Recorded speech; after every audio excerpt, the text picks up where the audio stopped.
일단 우리나라 한국은행은 대단히 인플레이션 파이터다. 이런 죄송합니다만 반시장적인 정책들이 계속 되다 보면 유가의 고점은 점점 더 뒤로 갈 수도 있는 거 아닌가 걱정하고 있습니다. 시장을 예측해서 돈을 벌겠다. 짜릿하고 멋있죠. 근데 주식 투자는요, 대응이에요, 대응.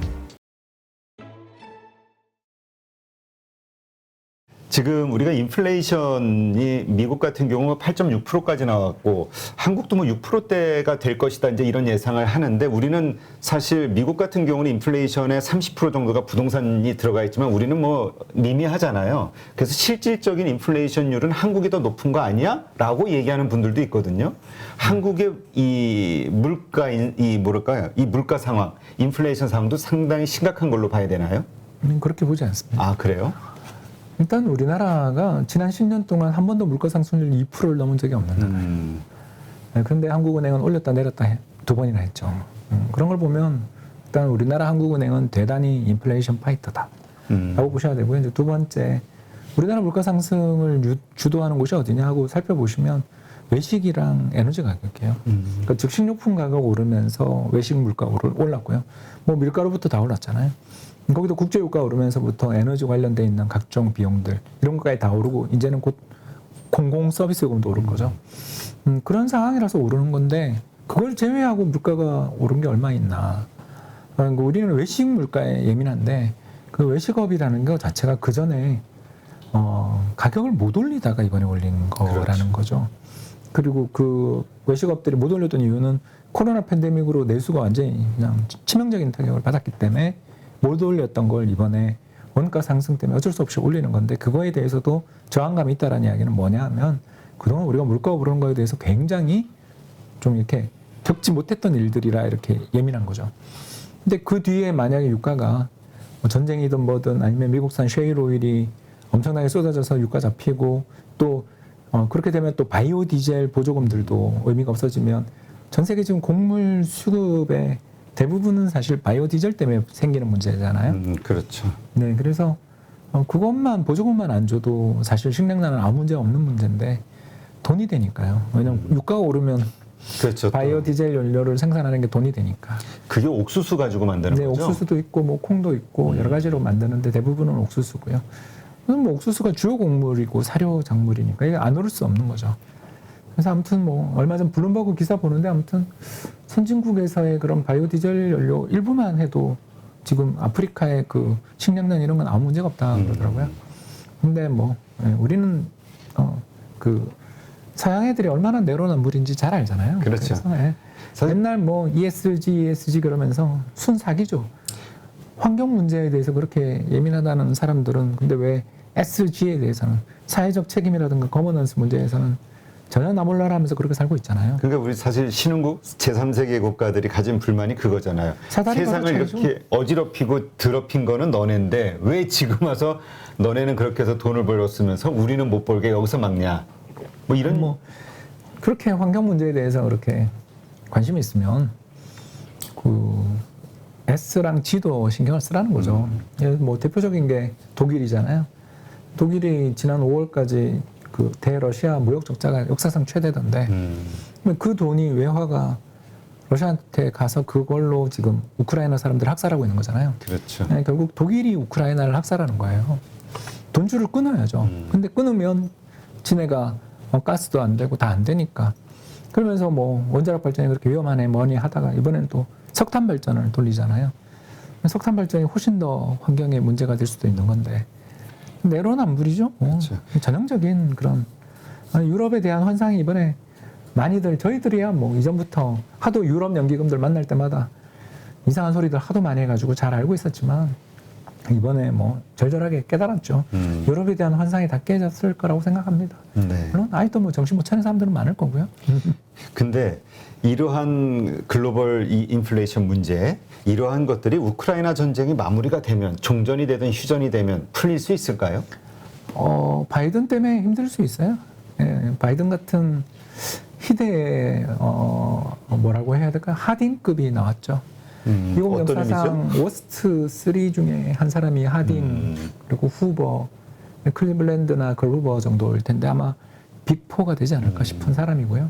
일단 이 사람이야말로 진짜 내로남불의 전형인 거죠. 일단 이번에 정유사들이나 쉘 기업들이 돈 많이 번다고 세금 때리겠다 그러는 걸 보면서 이건 파퓰리스트구나. 왜 그러냐 하면 여러분 2014년부터 시작해서 2020년까지 무려 6년에 걸친 기간 동안 정유사들 되게 힘들었죠. 그렇죠. 예, 그리고 세계 석유 메이저들조차 배당을 중단해야 될 정도로 힘들었고 그 과정에서 뭐 코노코필립 맞죠? 그런 여러 회사들이 파산하거나 망하고 M&A 당했어요. 자, 그때 정부가 도와준 적 있어요? 그때는 아무 말 안 하다가 이제 돈 번다고 너네 증산 안 한다고 세금을 때리겠다. 야, 완전 내로남불이죠. 이건 뭐 이상한 거죠. 경제의 기본 원리는 여러분 우리 모두 다 돈에 반응합니다. 돈을 앞으로 많이 벌 거라는 기대가 생기면 설비를 증설하고 사람을 많이 뽑을 거예요.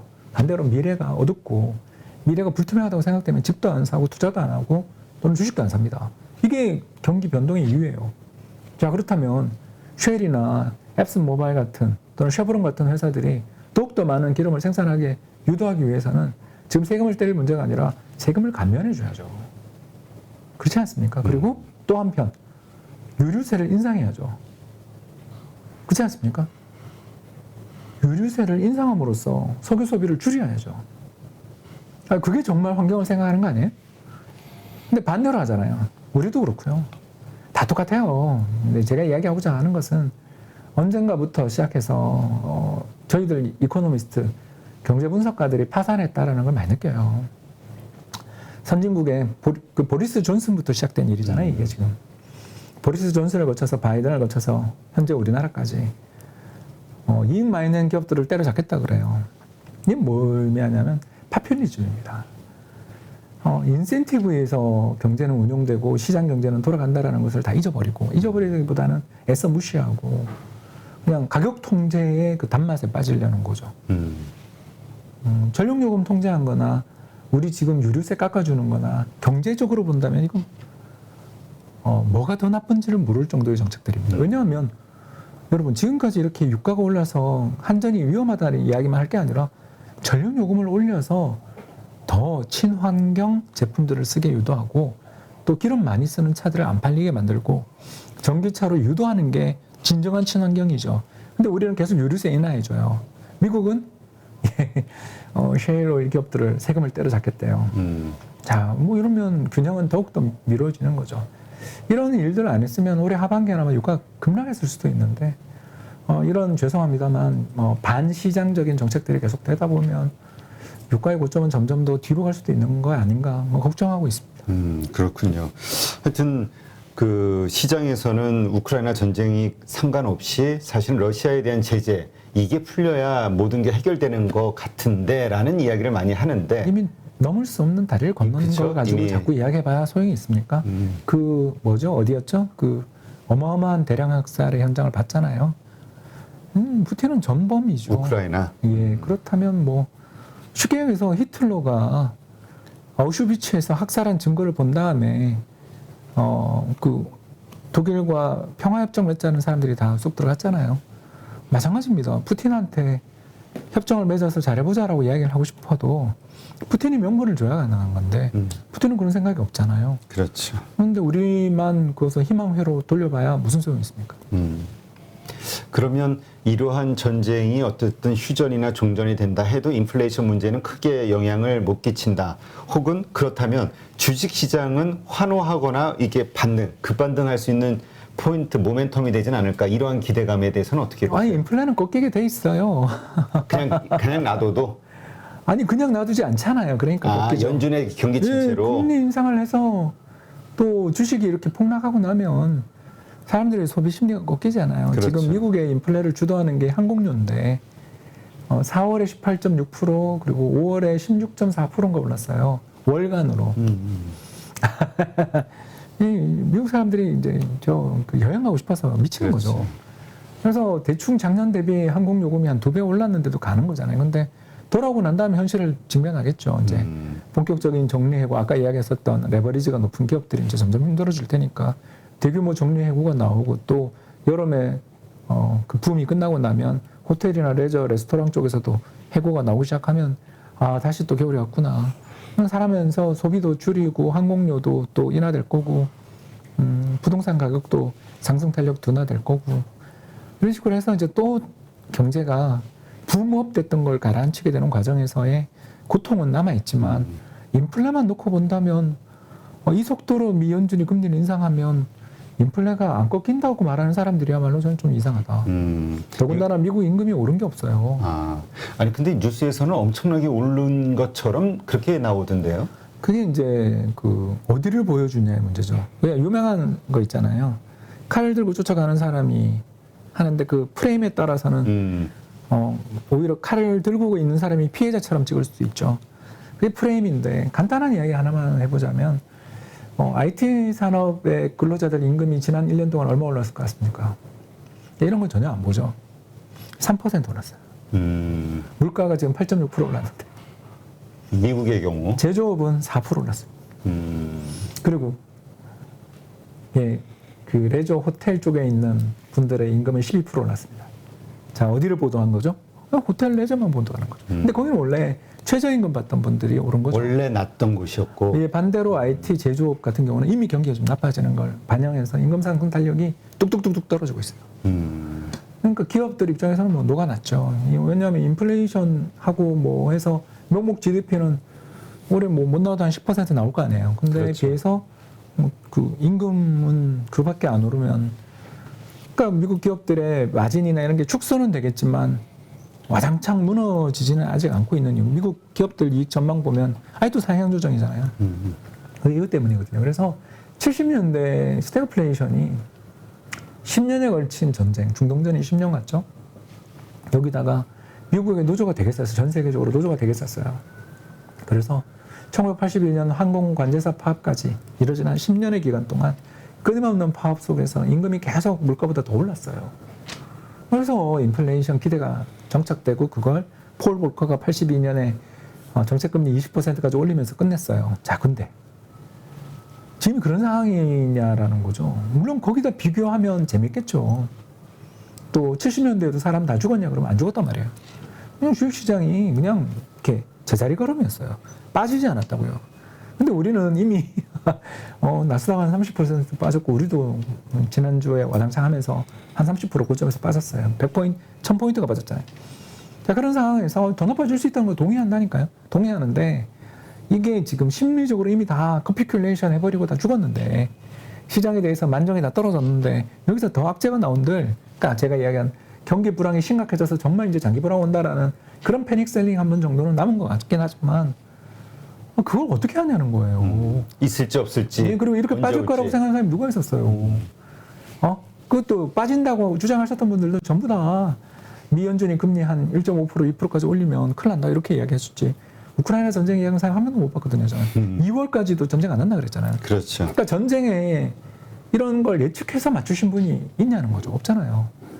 마찬가지로 2020년 불황에 폭락할 때도 이거 나 예측했다는 사람들 많지만 그때도 보면 코로나 때문에 망한다가 아니라 금리 인상에서 망한다 그랬잖아요. 그러니까 저는 금리 인상으로 경기가 나빠진다는 것까지 동의하나 이렇게까지 패닉이 온 상황에서도 네거티브한 비율을 계속 가져야 되는지에 대해서는 여기서 제가 모르는 또 다른 외부 충격이 오면 또 저도 바뀝니다.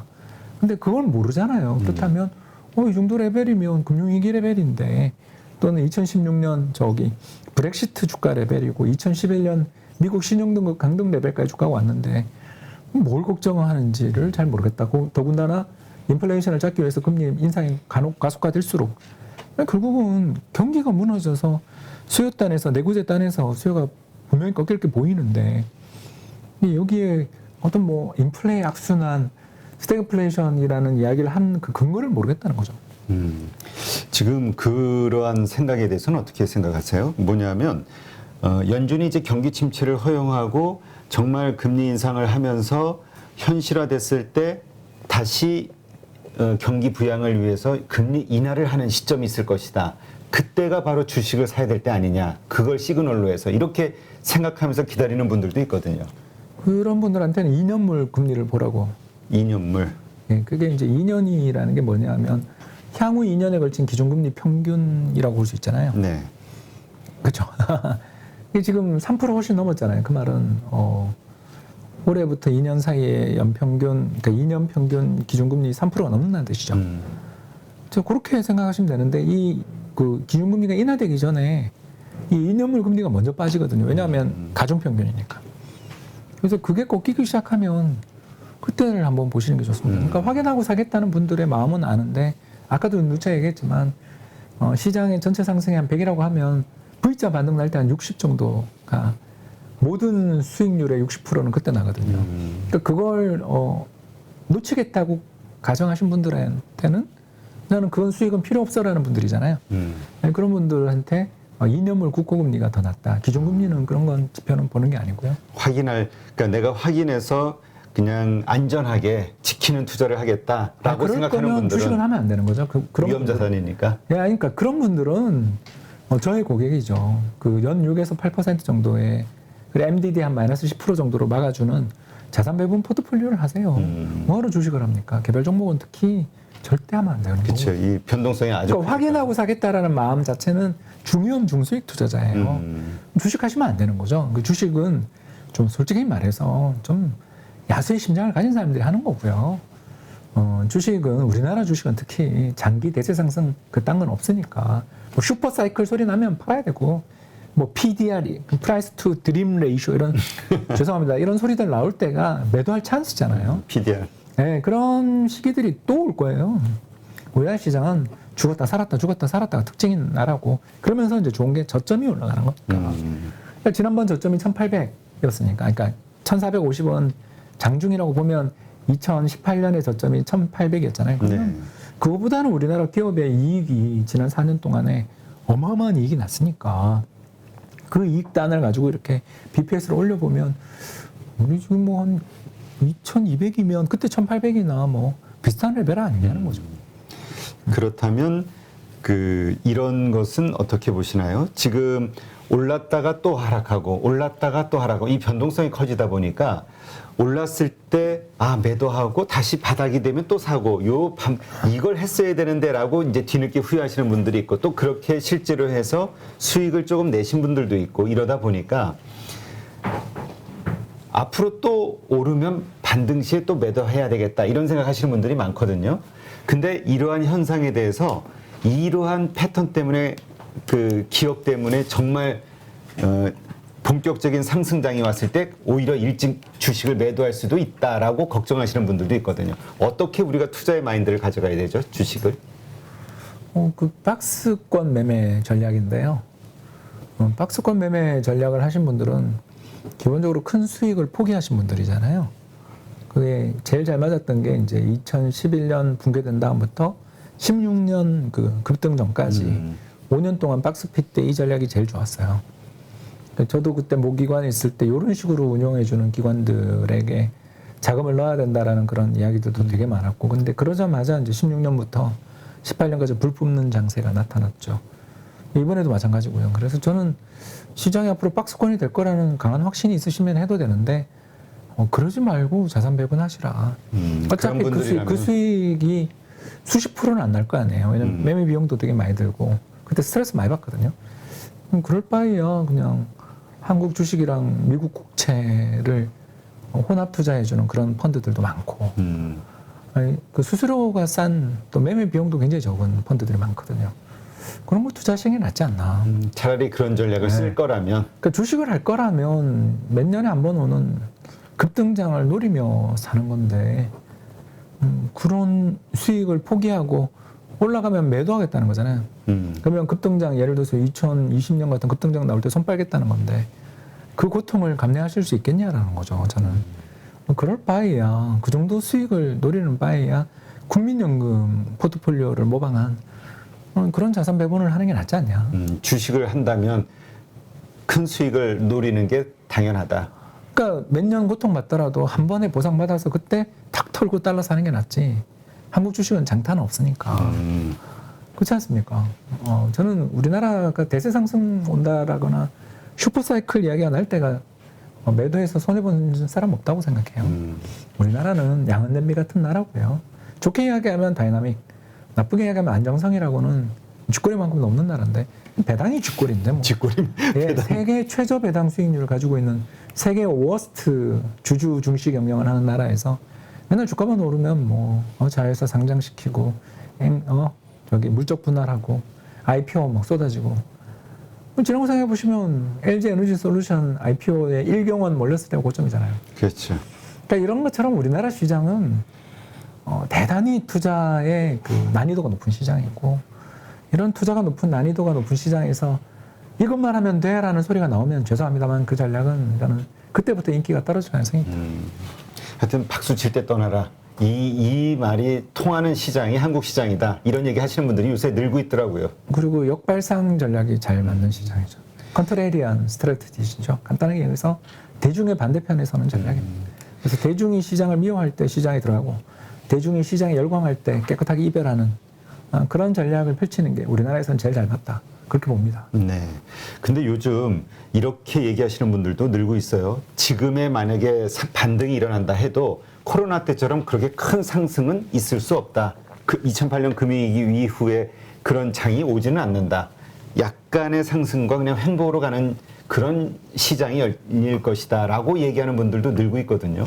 2020년에도 뭐 꽤 귀에 못이박히도록 들었던 이야기인데요. 그렇지 않습니까? 그때 뭐 특히 곧버스 사야 된다는 분들 많았잖아요. 그랬죠. 그때 피본 분들 많았죠. 아니 뭐 꼭 누구다라고 이야기하기보다는 이제 이건 데드캣 바운드다 그러다가 요즘 그런 얘기 많죠. 3,000포인트 갔던 기억나시잖아요. 그걸 시장을 예측해서 돈을 벌겠다. 짜릿하고 멋있죠. 근데 주식 투자는요 대응이에요, 대응. 그러니까 환경에 따라서 대응해야죠. 그래서 지금은 굉장히 안 좋은 환경인데 아까 세 가지 이야기했잖아요. 모멘텀, 밸류에이션 그리고 매크로 중에 밸류에이션만 좋은 장이에요. 그러니까 아직은 바닥이라고 저도 안 봐요. 그러나 이때 안 들어가서 나중에 만에 하나 급반등 날 때 언제 성과가 나냐는 거죠. 알겠습니다. 지금 그러니까 피를 흘리면서도 주식을 사 모을 때다. 아까 시장을 떠날 때가 아니다. 떠날 때가 아니다. 작년에 떴어야지 왜 지금 뜨냐고요. 알겠습니다. 자, 만약에 아까 잠깐 말씀하셨지만 자산 배분 언급하셨잖아요. 자산 배분. 나는 정말 심장이 요새 주식 투자해가지고 이런 건 줄 몰랐어. 돈 벌 줄 알았지. 이렇게 위험하고 맨날 이렇게 마음을 아프게 하고 잠을 못 자게 하는 건지 몰랐어라고 하는 분들이 늘고 있어요. 그러다 보니까 저도 그래요. 그래서 아까 말씀하신 그 뭐 레이달리오식 그 자산 배분 이야기도 있고 뭐 이 어떻게 우리가 개인들이 자산 배분을 좀 나누는 게 좋은가요? 제일 쉬운 건요 반반이에요. 반반? 원화 절반, 달러 절반. 네, 그리고 우리나라 주식 절반, 또 미국 국채 절반도 좋고요.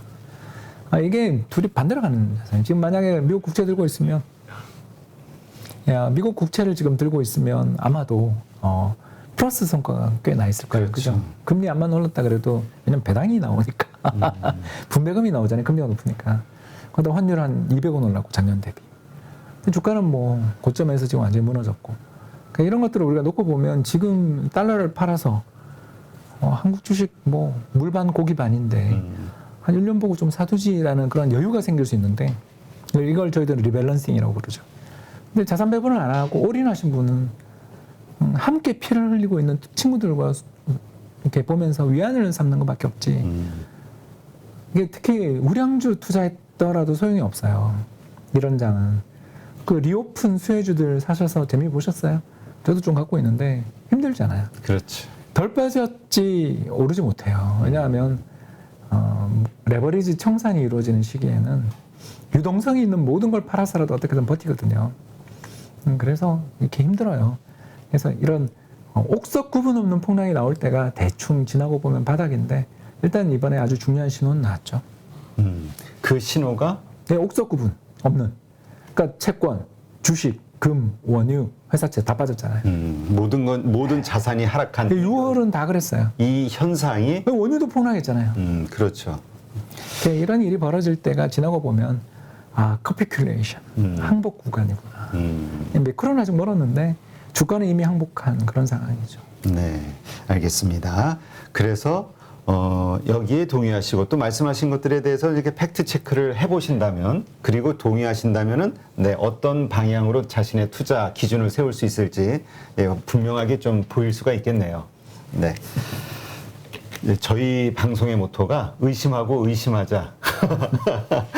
그러니까 말씀하신 대로 이 세상 사람들이 좋다고 할 때 그게 정말 좋을까를 의심해보고 나쁘다고 할 때 이게 정말 나쁜 것일까를 의심해보고 이러한 습관을 갖는 게 투자자로서 필요하겠죠. 그냥 쏠리는 것보다는. 저는 이렇게 생각합니다. 주식 투자에 맞는 성격이 있고 아닌 성격도 있다고.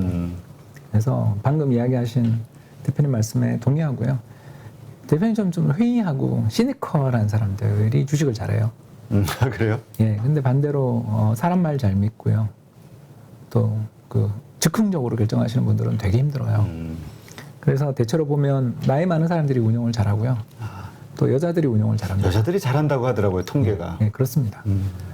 저희들이 이게 남성 호르몬이 욱하잖아요. 조금만 더 나이 이렇게 먹으면은 그게 여성 호르몬, 아니 남성 호르몬이 덜 나온다고 그러던데. 그럼요. 그럼 그래서 나이 들면 투자를 잘해지는 건가요? 확 줄었죠. 한 3분의 1로 줄었을 거예요. 20대에 비해서 뭐 그렇죠. 3분의 1 이하겠죠. 그러니까 이렇게 머리가 서글픈 빠지고 얘기인데요. 있죠. 머리가 빠지고 있죠. 네, 알겠습니다. 네, 오늘 이렇게 해서 이코노미스트시죠, 홍춘욱 박사님. 지금은 리치고 인베스트먼트에서 대표로 있으신 홍춘욱 박사님과 함께 이 거시경제를 바탕으로 해서 지금이 우리가 투자할 때이냐 아니냐, 주식 투자라는 거를 어떤 관점으로 바라봐야 되냐, 여러 가지 점을 좀 짚어봤고요. 아마 그러니까 실제로 투자하시는 분들에게, 그리고 경험이 많지 않으신 분들에게는 많은 도움이 되지 않았을까 생각이 됩니다. 오늘 이렇게 시간을 내서 참석해 주신 우리 홍춘욱 박사님 감사드립니다. 감사합니다. 수고하셨습니다.